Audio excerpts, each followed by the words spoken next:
साथियों नमस्कार, मैं हूं कृष्णानंद सिंह और आप देख रहे हैं YouTube channel education portal Krishna. आज के इस वीडियो के माध्यम से विद्यालय अनुश्रवण में देखे जाने वाले बिंदु यानी कर्मियों के द्वारा या तो फिर पदाधिकारियों के द्वारा किन किन बिंदुओं को विशेष रूप से देखा जाता है उसकी चर्चा करने वाले हैं।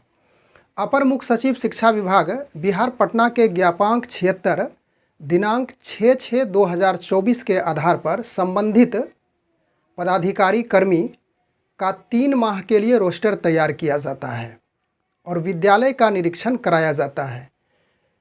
विद्यालय के निरीक्षण अर्थात विद्यालय के अनुश्रवण के क्रम में विद्यालय का आधारभूत संरचना, विद्यार्थियों से संबंधित महत्वपूर्ण बिंदुओं पे अनुश्रवण किया जाता है, अवलोकन किया जाता है।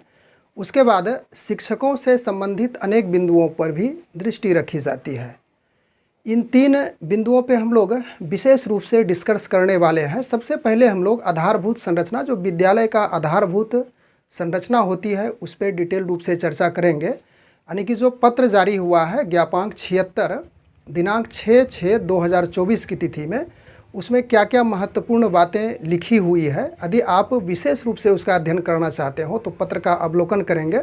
हम लोग यहाँ पे संक्षिप्त चर्चा उसकी करेंगे। तो सबसे पहले आधारभूत संरचना, उसके बाद विद्यालयों से संबंधित यानी कि जो विद्यालय में जो विद्यार्थियों से संबंधित बातें होगी उस पर भी चर्चा करेंगे और शिक्षकों से संबंधित भी अनेक बिंदुओं पे हम लोग दृष्टिपात करेंगे। तो चलिए हम लोग एक एक करके सभी बिंदुओं पे डिस्कस करते हैं। इसके लिए हमें बोर्ड की सहायता लेनी होगी। तो यहाँ पे आप स्पष्ट रूप से देख पा रहे होंगे कि अनुश्रवण के दौरान देखे जाने वाले बिंदु हमने हेडिंग दिया है। इसके बाद आधारभूत संरचना, उसके बाद विद्यार्थियों की स्थिति यानी विद्यार्थियों से संबंधित स्थिति भी देखेंगे, फिर शिक्षकों से संबंधित बातें करेंगे। उसके बाद माध्यमिक और उच्च माध्यमिक में जो विशेष रूप से अनुश्रवण के दौरान देखे जाने वाली बातें हैं उस पर भी चर्चा करेंगे। आधारभूत संरचना में पहला पॉइंट है, जो भी कर्मी या जो भी पदाधिकारी आएंगे तो सबसे पहले शिक्षक बच्चों की संख्या के अनुरूप वर्ग कक्ष, ब्लैक बोर्ड, चौक, डस्टर, रंग रोगन इत्यादि पर अवलोकन करेंगे। यानी शिक्षक यदि है उस विद्यालय में तो बच्चों की संख्या के आधार पर कितने शिक्षक होने चाहिए, उसमें क्या कमियां हैं, कितने शिक्षक और चाहिए, वह भी वहाँ पे नोट करके अनुश्रवण करता ले जाएंगे। उसके बाद वर्ग कक्ष का भी अवलोकन करेंगे। ब्लैक बोर्ड का कालीकरण किया गया है कि नहीं, ब्लैक बोर्ड की स्थिति क्या है, उस पर भी दृष्टिपात करेंगे। उसके बाद चौक, डस्टर पर्याप्त मात्रा में सभी वर्ग कक्ष में अवेलेबल है या नहीं। उसके बाद विद्यालय का रंग रोगन की क्या स्थिति है, उसका भी अवलोकन यानी कि नोट करके वहाँ से जाएंगे। उसके बाद दूसरा इसका पॉइंट है कि ओसैनिक कार्य यानी कि जो कार्य निर्माणाधीन है, यानी कि विद्यालय भवन या तो फिर चार दीवारी या जो भी कार्य विद्यालय में संपादित हो रहे हैं ओसैनिक कार्य, उसकी प्रगति देखेंगे। उसके बाद उसकी गुणवत्ता क्या है उस पर भी अवलोकन करेंगे। तीसरा पॉइंट है आधारभूत संरचना के अंतर्गत किचन सेट, जहाँ पे एमडीएम की व्यवस्था है, यानी कि 1 to 5 और 6 to 8 यानी कि प्राथमिक और मध्य विद्यालय में जहाँ पे बच्चों के लिए एमडीएम संचालित किया जा रहा है, बच्चों के लिए भोजन दिया जा रहा है दोपहर का। तो किचन सेट की स्थिति क्या है, साफ़ सफाई है या नहीं, सही रूप से किचन सेट व्यवस्थित है या नहीं, उसका अवलोकन करेंगे। उसके बाद गैस चूल्हा से खाना बनाया जा रहा है या नहीं बनाया जा रहा है, या तो फिर लकड़ी से बनाया जा रहा है, उसका भी अवलोकन करेंगे। थाली की क्या स्थिति है, कितने थाली हैं उस विद्यालय में, उसका भी अवलोकन करेंगे। फिर चौथा पॉइंट है कि छात्र छात्रा शौचालय, यानी कि विद्यालय में छात्र और छात्रा के लिए यानी कि लड़का और लड़की के लिए अलग अलग शौचालय है या नहीं, और उस शौचालय में रनिंग वाटर की स्थिति क्या है उस पर भी दृष्टिपात करेंगे पदाधिकारी। और उस शौचालय में साफ़ सफाई है या नहीं। प्रायः ऐसा भी देखा जाता है कि अवलोकन के क्रम में कई सारे विद्यालय में ताला बंद रहता है शौचालय की, और यह हिदायत दी गई है पदाधिकारियों के द्वारा कि ताला बंद ना रहना चाहिए। तो ध्यान रखिएगा कि जहाँ भी शौचालय की स्थिति है आप उसे ताला लगा करके नहीं रखेंगे। इस पर भी अवलोकन किया जाएगा, विशेष रूप से इस पर ध्यान दिया जाता है। उसके बाद 5वां पॉइंट इसका है पेयजल की सुविधा।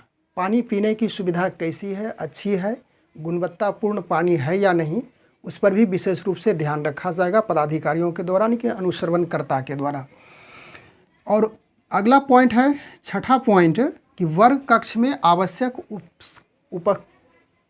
उपस्कर, यानी कि वर्ग कक्ष में जो जरूरी सामान है, जरूरी उपस्कर है, वह अवेलेबल है या नहीं, उस पर भी विशेष ध्यान रखेंगे। तो यह हम लोगों ने संक्षिप्त रूप से आधारभूत संरचना के बारे में महत्वपूर्ण बिंदुओं पे चर्चा की है, और विशेष रूप से इतने बिंदुओं पे आपको ध्यान रखना है। कुछ और भी पॉइंट इसमें ऐड किया गया है, यदि विशेष रूप से आप अध्ययन करना चाहते हो तो जो ज्ञापांक 76 दिनांक 6/6/2024 की तिथि में पत्र निर्गत हुई थी, उसका आप बारीकी से अवलोकन कर सकते हैं। इसके बाद आगे हम लोग देख लें विद्यार्थियों से संबंधित, यानी छात्र छात्राओं से संबंधित क्या क्या बातें होनी चाहिए। तो पहला पॉइंट इसका है कि कक्षावार नामांकन एवं वास्तविक उपस्थिति। विद्यालय में कितने बच्चों का नामांकन है, कितने बच्चे इनरोलमेंट हैं, और उस दिन वास्तविक उपस्थिति क्या है वह भी देखी जाएगी। विशेष रूप से जो कक्षवार नामांकन है और वास्तविक उपस्थिति है, इस पे नज़र रखी जाती है कि इतना नामांकन होने के बावजूद कितनी उपस्थिति है, कितने % उपस्थिति हो रही है बच्चों की, यह भी ध्यान रखा जाएगा। उसके बाद दूसरा पॉइंट इसका है कि यूनिफॉर्म स्थिति, बच्चे ड्रेस में आ रहे हैं या नहीं आ रहे हैं। यदि बच्चे यूनिफॉर्म में है, ड्रेस में है, तो उसकी काउंटिंग होगी, कितने बच्चे यूनिफॉर्म में हैं, कितने बच्चे ड्रेस में हैं, और कितने बच्चे विदाउट यूनिफॉर्म में हैं, बिना ड्रेस के हैं, उसकी गिनती होगी। उसके बाद हिदायत दी जाएगी अनुश्रवणकर्ता के द्वारा वहाँ के प्रधान शिक्षक को कि आप सभी बच्चों को प्रयास कीजिए कि इतना दिन के बाद जल्द से जल्द सभी बच्चे यूनिफॉर्म में होना चाहिए। उसके बाद तीसरा पॉइंट है कि पाठ्य पुस्तक स्टूडेंट किट की स्थिति। पाठ्य पुस्तक प्रत्येक बच्चे ले आ रहे हैं नहीं, जो अध्ययन सामग्री है सभी बच्चों को जो बैग किट इत्यादि मिला है उसके पास अवेलेबल है या नहीं है, उसकी भी स्थिति देखी जाएगी।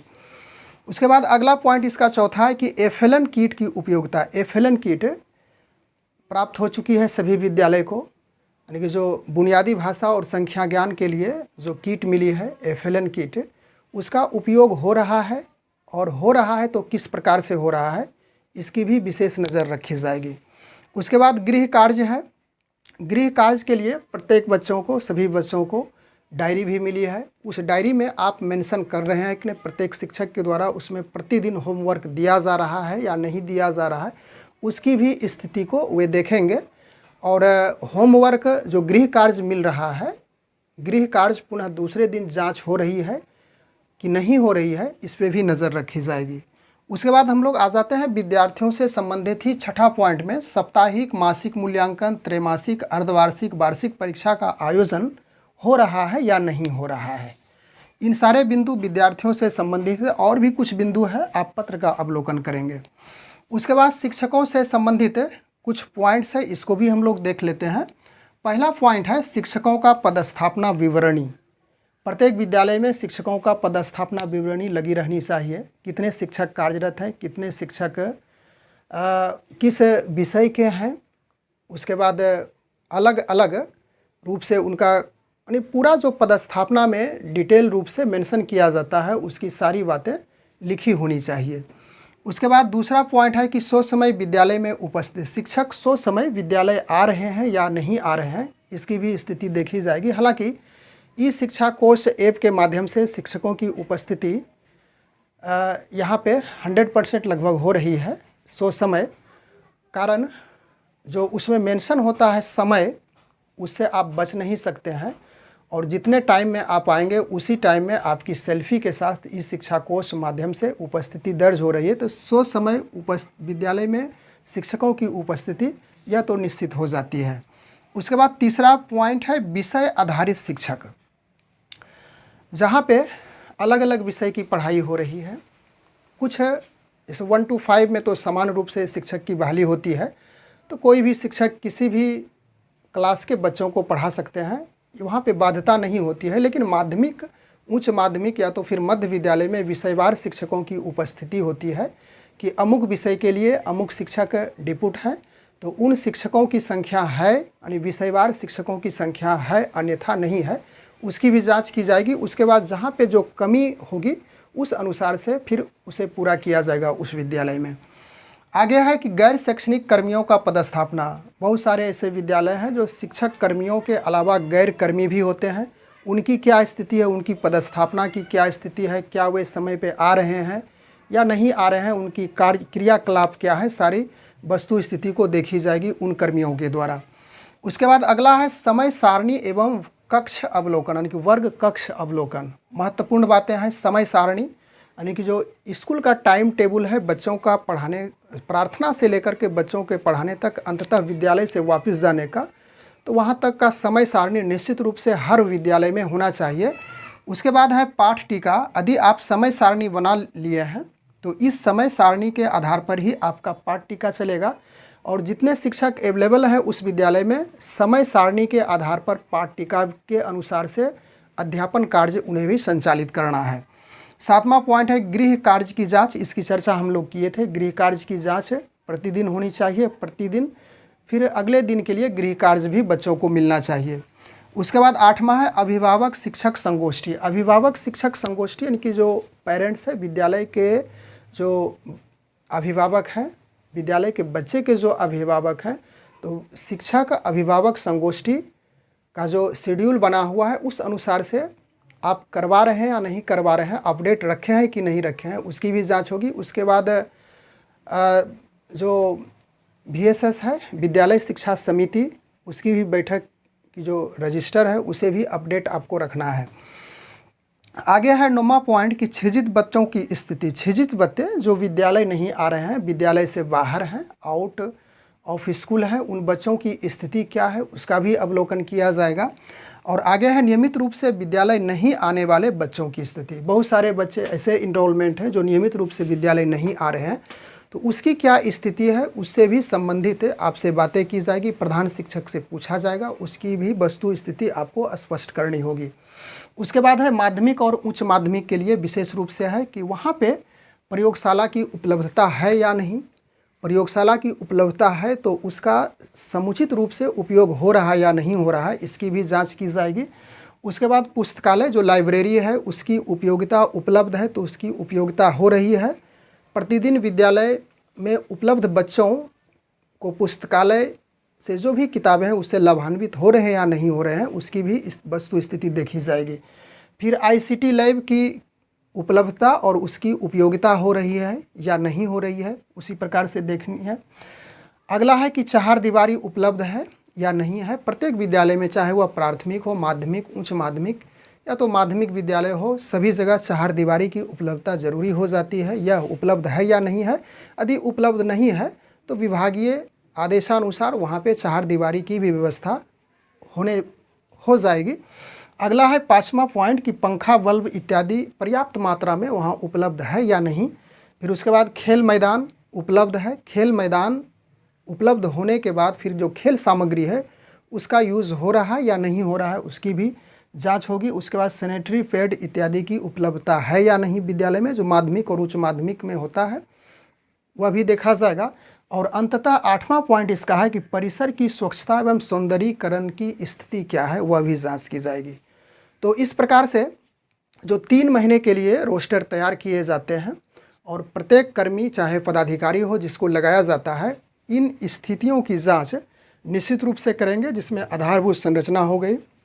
इसके बाद विद्यार्थियों से संबंधित जो भी बातें हम लोगों ने की उनको देखा जाएगा और उसके बाद शिक्षकों से संबंधित भी अनेक बिंदुओं पर दृष्टि रखा जाएगा। बस आज के वीडियो में हम लोग इतनी ही चर्चा करने के लिए उपस्थित हुए थे।